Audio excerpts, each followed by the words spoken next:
Hello everyone, তোমাদের সকলকে স্বাগত জানাই অপূর্ব প্রাইমারি সেন্টার ইউটিউব চ্যানেলে। আজ আমি তোমরা যারা ক্লাস 4-এ পড়ো তোমাদের প্রশ্নবিচিত্রা বাংলা বিষয় থেকে 9 নম্বর যে স্কুলটি রয়েছে প্রফুল্ল বিদ্যা মন্দির, এই স্কুল থেকে প্রশ্ন এবং তার উত্তরগুলো আলোচনা করে দিচ্ছি। চ্যানেলে নতুন থাকলে চ্যানেলটাকে সাবস্ক্রাইব করবে, বেল আইকন অপশানে সেভ রাখবে প্রত্যেকটি ক্লাসের নোটিফিকেশান যাতে তোমাদের কাছে পৌঁছায়। দেখো শব্দার্থ লেখো, একে তাকে নির্দেশ দেওয়া রয়েছে। কতে দেওয়া রয়েছে শিলা, এখানে দেখো ড্যাশ দেওয়া রয়েছে। এর শব্দার্থটা হবে কি দেখো পাথর, শিলা শব্দের অর্থ পাথর। তারপরে দেখো নেক্সট রসদ, রসদ শব্দের অর্থ কি দেখো মজুদ খাদ্যদ্রব্য, মজুদ খাদ্যদ্রব্যকে রসদ বলা হয়, ঠিক আছে, রসদ শব্দের অর্থ এটা। তারপরে দেখো নেক্সট দুদাগে কি নির্দেশ দেওয়া রয়েছে, বিপরীত শব্দ লেখো রয়েছে। দেখো দুরন্ত, দুরন্তের বিপরীত শব্দ হবে দেখো শান্ত। তারপরে দেখো নেক্সট পরবর্তীতে দেখো অগ্র, অগ্রের বিপরীত অর্থ হবে বা বিপরীত শব্দার্থ হবে পশ্চাৎ। তারপরে দেখো নেক্সট সঠিক উত্তরের দাগ দাও, 3-এর দাগে যে মানে প্রশ্নগুলো দেওয়া রয়েছে দেখো পদ দেওয়া রয়েছে উবা, বোতো, টোবো, আমার চোখের দৃষ্টি দেখে বুঝতে চাই আমি কে। এখানে উত্তরটা কী হবে দেখো, এখানে হবে উবা, উবা হবে উবা আমার চোখের দৃষ্টি দেখে বুঝতে চায়, এই যে উবা আমার চোখের দৃষ্টি দেখে বুঝতে চায় আমি কে।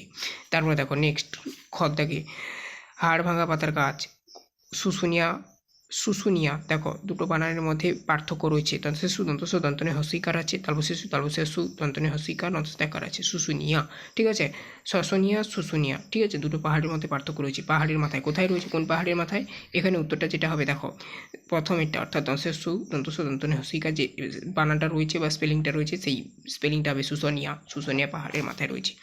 এরপর দেখো নেক্সট পেজে যাচ্ছি। তো দেখো এরপরে আমরা পরবর্তী পেজে এলাম, বানান শুদ্ধ করে লেখো। কি বলা রয়েছে দেখো অনুজ্জ্বল, এর যে শুদ্ধ বানানটা হবে দেখো এখানে শুদ্ধ বানান হবে প্রভাহীন, প্রভাহীন হবে। তারপরে দেখো নেক্সট তোমাদের দেওয়া ছিল নিষ্প্রভ, নিষ্প্রভ এর শুদ্ধ বানানটা হবে দেখো প্রভাশূন্য, প্রভাশূন্য। তারপরে দেখো শূন্যস্থান পূরণ করো, দেখো কি বলা রয়েছে 5-এর দাগে ক প্রশ্ন, বুড়ো দাদু ড্যাশ অচেতন হয়ে পড়ে থাকে, কোথায় দেখো এই প্রশ্নটার উত্তরটা হবে অসাড়, অসাড় অচেতন হয়ে পড়ে থাকে, বুড়ো দাদু অসাড় অচেতন হয়ে পড়ে থাকে, এটাই অসাড় লিখবে। তারপরে দেখো খ থেকে দেওয়া রয়েছে জলাময় ড্যাশ, আবার দেখো অবলিক দিয়ে দেওয়া রয়েছে অর্থাৎ অথবাও বলা হয় এটাকে পানার ড্যাশ। এই দুটো শূন্যস্থানে তোমরা যে দুটো শব্দ লিখবে দেখো শৈবাল আর ঢাকশাল, ঠিক আছে, প্রথম শূন্যস্থানে লিখবে শৈবাল, এই যে জমালয় শৈবাল, পান্নার ঢাকশাল, এখানে ঢাকশাল লিখবে। ঢাকশাল বানানটা জানো আশা করি, তো দেখে নাও তবু ঢয়চন্দ্রমাকার ক তলবসে করলো আর শৈবাল বানানটা এটা। তারপরে দেখো নেক্সট প্রশ্ন 6 দেখে দেখো কি বলা রয়েছে, পূর্ণবাক্যে উত্তর দাও, নির্দেশটা দেখে নিলে যে কোনো 3টি। কদে দেওয়া রয়েছে স্কটের পূর্বপুরুষেরা কোথায় চাকরি করতেন, এই প্রশ্নটার উত্তর কি লিখবে দেখো স্কটের পূর্বপুরুষেরা। আচ্ছা আরও একটা শূন্যস্থান থেকে গেছে তোমাদের, দেখো কি বলা রয়েছে নদীদের বাঁধানো ঘাট থেকে, ঠিক আছে, নদীদের বাঁধানো ঘাট থেকে ড্যাশ বিল দেখা যায় বহু দূর পর্যন্ত, এখানে উত্তরটা হবে কি দেখো ধু ধু, এই শূন্যস্থানটায় লিখবে ধু ধু, এই যে ধু ধু বিল দেখা যায় বহুদূর পর্যন্ত। 6 দেখে দেখো পূর্ণবাক্যে উত্তর দাও যে কোনো 3টি। স্কটের পূর্বপুরুষেরা কোথায় চাকরি করতেন, দেখো এই প্রশ্নটার উত্তর লিখবে কি স্কটের পূর্বপুরুষেরা অনেকেই বড় বড় সামুদ্রিক বিভাগে চাকরি করতেন, এটাই লিখবে। আরেকবার বলছি স্কটের পূর্বপুরুষেরা অনেকেই বড় বড় সামুদ্রিক বিভাগে চাকরি করতেন। নেক্সট প্রশ্ন দেখো কি বলা রয়েছে খ থেকে প্রশ্ন, শক্তি সৌদাগরকে কি নজরানা দেবে, এই প্রশ্নটার উত্তরটা কি লিখবে দেখো মুক্তোর মালা, মুক্তোর মালা। তারপর দেখো নেক্সট শম্ভু দাদুর জন্য কি আনতে গিয়েছিল, শম্ভু দাদুর জন্য এইখানটায় দেখো হাড় ভাঙা পাতা ও মধু আনতে গিয়েছিল। নেক্সট প্রশ্ন দেখো কি বলা রয়েছে, এখানে যথাযথ উত্তর দাও, বলা রয়েছে নির্দেশটা। কদে দেওয়া রয়েছে দেখো বোতোর কাছে অগন্তুক ছেলেটির নীরব প্রার্থনা কী ছিল, 7 দাগের কর প্রশ্নের উত্তরটা লিখবে বোতোর কাছে অগন্তুক ছেলেটির প্রার্থনা ছিল, কমা দিয়ে লিখবে বোতো যদি সত্যি সত্যি মানে সত্যি লিখে ডট দেবে বা হাইফেন চিহ্ন যেটা বলা হয় সেটা দেবে, আবার লিখবে সত্যি অ্যামাজনের রক্ষাকর্তা হয়, কমা দিয়ে লিখবে তাহলে সে যেন তার মা, আবার কমা দিয়ে লিখবে বাবা, আর স্কুলের বন্ধুদের কাছে ফিরে যাবার উপায় বের করে দেয়, লিখে পূর্ণচ্ছেদ দিয়ে দেবে, এটাই লিখবে। আরেকবার বলছি বোতোর কাছে অগন্তুক ছেলেটির প্রার্থনা ছিল, কমা দিয়ে লিখবে বোতো যদি সত্যি, আবার হাইফেন বা ডট চিহ্ন যেটা বলা হয় দিয়ে লিখবে সত্যি অ্যামাজনের রক্ষাকর্তা হয়, কমা দিয়ে লিখবে তাহলে সে যেন তার মা, লিখে কমা দিয়ে লিখবে বাবা, আর স্কুলের বন্ধুদের কাছে ফিরে যাবার উপায় বের করে দেয়, লিখে পূর্ণচ্ছেদ দেবে। নেক্সট পরবর্তী দেখো, দূরের পাল্লা কবিতায় নদী নদী জলে কাদের ডুব দিতে দেখা যায়? এই প্রশ্নটার উত্তর তোমরা কি লিখবে দেখো, পানকৌড়ি ও ঘোমটা দেওয়া বউদের, পানকৌড়ি ও ঘোমটা দেওয়া বউদের।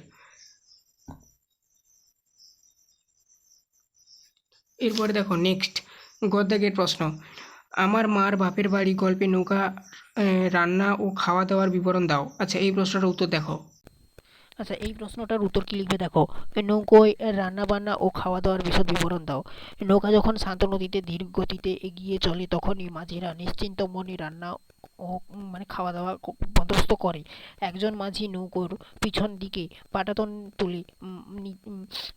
তুলে নিচে রাখা মাটির হাঁড়িতে করে, মানে পাটাতনে যে সেই পাটাতনের নিচে মাটির যে উনুন, সেই মাটির উনুন থাকে আর কি, সেই মাটির উনুনে কাঠ জ্বালায়। তারপরে মাটিতে মাটির মালসা, যেটা সেই মাটির মালসাতে। আচ্ছা, এই প্রশ্নটার উত্তর তোমরা এখান থেকে দেখে নাও, আমি আর বলছি না, তোমরা দেখে দেখে লিখে নেবে খাতাতে। তবু বলে দিচ্ছি দেখো, নৌকোয় রান্নাবান্না ও খাওয়া দাওয়ার বিশদ বিবরণ দাও। নৌকো যখন শান্ত নদীতে ধীরগতিতে এগিয়ে চলে তখনই মাঝিরা নিশ্চিন্ত মনে রান্না বান্না ও খাওয়া দাওয়ার বন্দোবস্ত করে। একজন মাঝি নৌকার পিছনের দিকে পাটাতন তুলে নিচে রাখা মাটির উনুনে কাঠ জ্বালায়।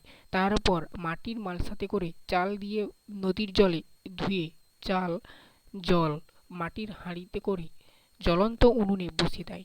দেখতে দেখতে লাল রঙের মোটা মোটা চাল রান্না, মানে টকবক করে ফুটে ওঠে চালটা আর কি, লাল রঙের যে চালটা।